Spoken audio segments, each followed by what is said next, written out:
There was two worlds, I'd say. There was the first world at the beginning where we want to feel that we are in reality and we want to reproduce what people know, what they've seen on TV about all those flights that's been in the sky and all this. But when we get to the fictional part, which is where we got in what never happened, which is the fool falling on Earth, and you have that many hours to get there and all this, then, and this was a big part of the fun of the movie, is to create a new suit, a new astronaut suit. I went and in the NASA museum, in a way, on the web, and tried to see everything that was done before, everything that all the prototype they created and never used, because it's a huge work at the NASA each time they create such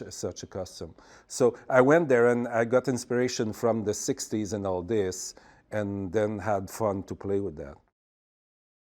Roland is a bit like a painter. He knows, he visualizes everything he wants to shoot, he will shoot.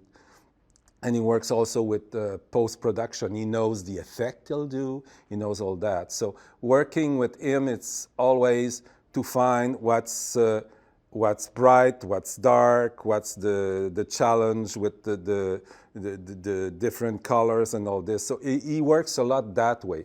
Roland works about what you see, the lines, the color and all this, even before talking about the character. That's the way he works. That's the way I feel I should work with him. For Fowler, there was many way probably to dress her. Again, since we were in real life and all this, I first looked at Hallie, work with her, see what she wears normally. After the first third of the movie is when we leave the NASA and she's no more in her environment where she works and all this, and then try to find a way. Where is she from? She was a pilot 15 years ago, okay. So she went to get back in the action, so which way would she get dressed? So, okay, she was used to pilot jacket, she was used to that kind of pants, and then to bring that slowly.